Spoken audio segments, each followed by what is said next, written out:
Salut, c'est Mimi et bienvenue dans Un mois pour mon faux vlogtobre de la flemme. Donc aujourd'hui on va parler de prendre du temps pour penser aux autres ou penser à la planète. Aujourd'hui j'avais envie de vous parler de deux choses. Premièrement Octobre Rose parce que bah voilà, hein, donc j'ai changé de point de vue pour que vous voyez l'autre côté de mon bureau qui est pas trop en bazar mais un peu de pompons roses, ma boule qui va pas, mon plafonnier qui est trop gros pour cette pièce, mais que je garde parce que je trouve trop joli, et mon magnifique swag que je porte aujourd'hui. Voilà, je vous ferai un petit point sur mes tenues, comme promis, lundi prochain. Donc voilà. Donc Octobre Rose d'un côté, et puis de l'autre côté, mes ateliers tricot que j'ai repris avec les étudiants à la fac, et puis vous faire un petit retour. C'est parti!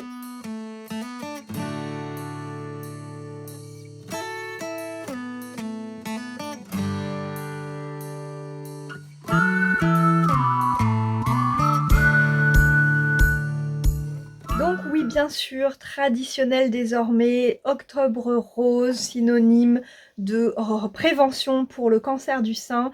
Vraiment, c'est devenu de plus en plus popularisé. Je pense que maintenant, plus personne ne se pose la question de pourquoi tout est rose en ce moment. C'est vraiment quelque chose qui est mis en place partout. Ici à Brest, j'ai pas pu faire trop d'images, mais il y a beaucoup de boutiques qui participent à une opération pour faire des vitrines roses. Et justement, je crois qu'il y a une espèce de concours pour faire gagner ensuite des sous à une association. Donc voilà, il y a beaucoup de choses qui sont organisées. J'en discutais ce matin avec mes étudiants de sage-femme. Et justement, bah, je fais un petit quiz dans tous mes cours d'anglais au mois d'octobre pour leur donner un peu des infos sur bah, la détection, leur donner aussi du vocabulaire, c'est sûr, mais voilà, qui a inventé le ruban rose. Donc bah, c'était Estée Lauder, hein, quand même, qui est une marque de make-up, quoi, enfin de cosmétiques, en 1992, si vous voulez tout savoir. Donc voilà, donc c'est britannique à l'origine, qui a lancé un petit peu cette dynamique-là de parler d'un sujet qui au départ était très tabou. Donc j'en discutais avec mes étudiants de sage-femme ce matin, et puis pendant la pause aussi, j'ai vraiment sympathisé avec des étudiantes qui font partie de l'association des sages-femmes et même de l'association nationale, pour leur proposer un petit peu des décorations un peu plus durables que les ballons. C'est très joli les ballons, mais enfin, si je fais un petit rapprochement avec l'autre thème de penser à la planète, il va falloir qu'on arrête avec les décorations éphémères en plastique qui sont non réutilisables. Donc effectivement ça les gênait aussi, donc moi je leur ai proposé de faire des pompons, hein, des petits pompons comme ça, rose fluo. Je pense que des petites bannières comme ça à mettre un petit peu partout, ça peut être sympa, et surtout bah, elles peuvent les garder plusieurs années, donc ça leur a beaucoup plu. Et du coup ensemble on a réfléchi et je me suis dit que je ferais bien une opération bonnet rose, mais du coup plutôt pour l'année prochaine, et avec l'aide d'étudiantes aussi de cette association. Donc voilà, ça part bien dans ce sens-là, c'est quelque chose qui me motive énormément. Je sais pas si tout le monde le sait, mais moi j'ai fait récemment ma première mammographie, parce que ben, dans ma famille, j'étais estimée comme étant plus à risque, ma maman ayant eu 2 cancers du sein plus jeunes. Elle va bien aujourd'hui, mais voilà, c'est quand même quelque chose qui augmente mon risque. Donc voilà, mais apparemment c'est bon, je suis tranquille pour quelques années maintenant, j'ai pas besoin de revenir si régulièrement que ça. Donc voilà, quelque chose à connaître, surtout je dirais, c'est sûr que c'est bien de se connaître, et surtout de connaître son corps quand il est en bonne santé, pour pouvoir un petit peu réagir quand on sent que quelque chose ne va pas.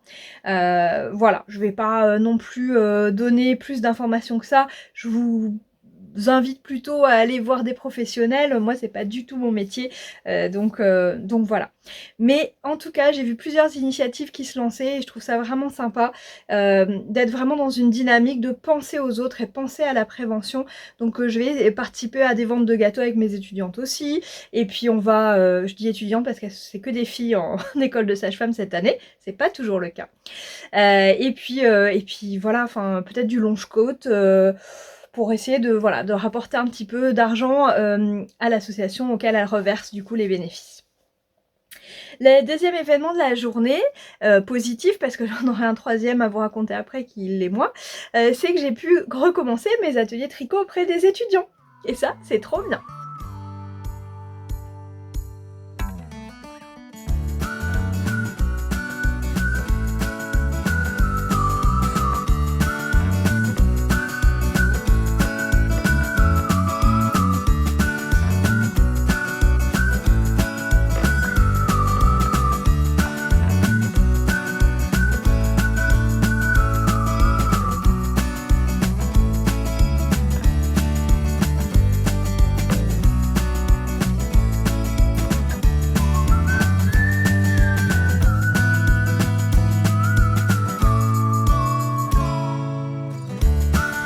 Tu montres ton œuvre.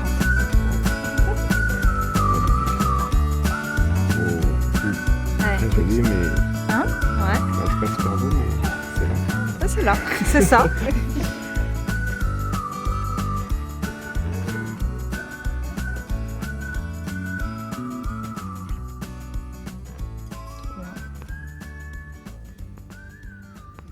Alors au début j'étais un peu dubitative parce que je me suis retrouvée dans le hall d'un rue avec tout le monde qui faisait la queue pour aller manger leurs frites et, et personne qui prêtait trop d'attention à mon petit stand de laine. Là je me sentais un peu comme une petite marchande de laine avec toutes mes petites pelotes. Et sauf que du coup j'avais pas d'affiche non plus, je savais pas trop exactement où j'avais le droit de m'installer, donc j'ai fini par demander à la dame de l'accueil qui n'était pas des plus sympathiques, je vais le dire comme ça. Mais bon quand même, comme moi je suis très souriante et très gentille, au bout d'un moment elle s'est déridée, puis elle est revenue me parler, et puis bon finalement elle m'a dit bah installez-vous là, et puis au bout d'un moment ça s'est un petit peu, voilà, c'est un peu dégelé. Elle était très négative, en fait dès qu'elle disait quelque chose, bah par exemple, ah ben non mais le tricot ça intéresse plus les jeunes, ou oh, de toute manière c'est trop long à faire, enfin ouais, elle a toujours quelque chose, moi j'étais là, mais non c'est super le tricot. Donc bref, mes étudiants inscrits n'arrivant pas, j'ai commencé à monter un tout petit peu, genre une dizaine de petites mailles sur 2 petites aiguilles toutes petites. Et puis je suis allée voir les gens qui faisaient la queue et je leur ai dit est-ce que ça vous tente, moi j'ai commencé des ateliers de tricot, est-ce que ça vous tente de tricoter votre première maille là en direct en attendant d'aller manger à la cafette. Et donc bah, j'ai réussi à en accrocher quelques-uns, ils étaient assez curieux de vouloir faire le geste, donc ensemble on a fait un espèce de petit échantillon collaboratif, c'était vraiment sympa. Bon voilà, il y avait certains qui étaient là à me regarder avec des grands yeux, genre mais qu'est-ce que c'est que cette folle qui vient nous faire du tricot là. Mais d'autres qui étaient hyper enthousiastes, et d'ailleurs il y en a 2 qui sont revenus pour faire l'atelier après manger, donc ça c'était vraiment chouette. Et puis il y a un gars, alors je vous mets l'image, on a fait une opération, il est redescendu après avoir essayé de faire du tricot, il est redescendu me voir, il me dit madame, je suis dans un groupe de techno, je sais plus quoi ce qu'il m'a dit, pump je crois, on a un concert demain et on s'est dit qu'on allait tous porter des cagoules. Ok, et moi j'aimerais bien m'en faire une à partir d'un bonnet que j'ai, c'est un bonnet en grosse laine, est-ce que vous pensez que c'est possible? Je dis bah si tu coupes ta laine, tout va se défaire, donc si c'est de la laine, tes mailles elles vont... Oh là là, mais est-ce que vous sauriez faire? Je dis bah ouais, mais moi je suis là jusqu'à 14h, si t'arrives à revenir avant, bah je regarderai ce que je peux faire. Et le voilà qui revient à 14h, enfin un petit peu avant, avec son bonnet, un très joli bonnet d'ailleurs. Si je l'avais tricoté moi-même, j'aurais sûrement pas fait ce que j'ai fait, mais, mais bon, voilà, je me suis dit pour le truc un peu fun, et puis je trouvais l'idée vraiment rigolote de lui transformer son bonnet en cagoule.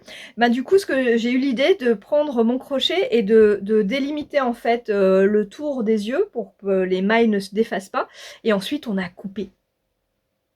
On a coupé ce beau bonnet, ouais je sais il y en a qui vont crier, et désolé mais bon c'était rigolo. On a coupé ce bonnet, et j'ai rattrapé, il y avait 1 ou 2 mailles que j'avais pas bien attrapées avec mon crochet, mais du coup ça rendait bien, enfin ça rendait bien, ça faisait une cagoule. Donc c'était le truc rigolo. Et à part ça, bah, du coup j'ai eu 3 de mes étudiants qui m'ont en cours, qui étaient curieux de découvrir et qui voilà, qui s'étaient vraiment manifestés plusieurs fois depuis que j'en avais parlé, mais vraiment comme ça en classe de façon un peu anecdotique. À chaque fois ils venaient me redemander quand est-ce que ça commence les ateliers et tout ça. Et ben ils étaient là, ils sont arrivés en retard parce qu'ils avaient confondu le rue, ils étaient partis en lettres, j'étais ailleurs. Et donc ils sont arrivés en courant. Donc il y avait un gars et deux jeunes filles et c'était vraiment super, ils étaient très motivés, ils s'en sont bien sortis. Moi franchement j'ai passé un très bon moment et à la fin du coup, bah, on a débordé, hein. Je commençais normalement de 12h45 jusqu'à 14h, j'ai pas cours normalement la plupart du temps le jeudi après-midi parce que je sais que cet atelier il déborde. Là on a fini quasiment à 14h30, 40 quoi. Donc voilà, on a passé 1h30, un peu plus à tricoter. Ils ont appris à monter des mailles, à tricoter du point mousse et à rabattre des mailles. Donc ils sont repartis avec leur tout petit échantillon. Et vraiment, je leur ai demandé à la fin comment vous vous sentez. Et ils m'ont dit oh bah super, enfin on a appris quelque chose de nouveau. Donc moi j'aurais dit ah bah ouais ça rend fier quoi d'apprendre quelque chose de nouveau. Donc ils étaient super fiers et ils m'ont dit on est prêts là à commencer un tricot ce soir là et à commencer nos soirées tricot entre copains quoi. Donc c'était vraiment super, ils étaient très enthousiastes et du coup partant pour continuer à apprendre de nouvelles choses, donc ça c'était génial. En plus ils sont assez investis dans la vie associative également et donc j'ai commencé aussi à tendre des perches pour monter l'association que j'aimerais créer au sein de l'université. L'idée ça serait d'avoir des projets solidaires pour faire pourquoi pas aussi des bonnets avec la machine à tricoter pour offrir à des étudiants qui en auraient besoin. Et puis voilà, populariser un petit peu le tricot, la pratique du tricot ou du crochet, peut-être faire du yarn bombing, hein, du graphite tricot au sein de la fac. Donc voilà, j'ai plein d'idées de choses un peu sympas. Mais en tout cas, c'était vraiment un chouette moment. J'ai vu des collègues aussi qui passaient, puisque le personnel aussi va manger dans ce rue. Donc c'était vraiment, vraiment très sympa, un très bon moment. Et donc voilà, le début de la journée est passé très très très vite. Bon, la nouvelle un petit peu moins fun de l'après-midi, c'est que du coup, par la suite, j'ai reçu un message de mon mari et donc mon beau-père n'est pas en très bonne forme et a dû aller à l'hôpital. Donc la fin de journée était un peu moins positive. Donc je me retrouve un petit peu seule avec les filles ce soir, mon mari étant à l'hôpital avec son papa. Les nouvelles sont plutôt rassurantes pour le moment, donc on garde le moral. Normalement, il devrait sortir demain matin. Voilà. C'est juste que ça a mis quand même un petit frein à cette journée joyeuse, hein, c'est normal. Donc voilà, là je m'occupe des filles, j'ai laissé les grandes s'occuper du moment de l'histoire du soir pour venir papoter un petit peu avec vous. J'ai encore un petit peu de travail après, donc je vais aller coucher ma mini et puis revenir travailler, monter la vidéo pour vous parce que j'aime bien m'y tenir. Ça me fait du bien en fait d'avoir ces petits moments où je viens discuter avec vous. Ça me fait beaucoup de bien, ça me fait beaucoup réfléchir. Vraiment le vlog de mardi où j'ai reparlé de l'émission de France Inter a déclenché des discussions super intéressantes en commentaire et je vous en remercie. J'ai essayé de répondre mais je sais que je n'ai pas répondu encore à tout le monde, mais de temps en temps je prends un petit temps pour répondre et c'est toujours hyper intéressant, donc merci beaucoup. J'ai encore plein de choses d'ailleurs à vous dire à propos de cette émission. Il a fallu que je me restreigne donc on continue d'en parler la semaine prochaine. En fait c'est assez frustrant d'avoir des jours où je parle de certains thèmes parce que j'aurais presque envie de continuer sur le même pendant longtemps. Mais donc voilà, là ce soir je voulais quand même m'y tenir, venir vous faire ce petit coucou. Bon, désolée pour le reflet dans les lunettes, on fait avec les moyens du bord, il commence à être un petit peu tard, enfin il est pas tout à fait 8h. Et puis voilà, écoutez, je reviens normalement demain, si tout se passe bien, si les nouvelles sont bonnes. Et puis demain, qu'est-ce qu'on a dit? Ah oui, oui. Un truc qui me tient quand même aussi beaucoup à cœur, hein, comme tous les sujets de cette semaine, vous inviter à prendre du temps pour vous. Et j'ai déjà mon activité de demain, je vous en parle du coup dans mon vlog de vendredi.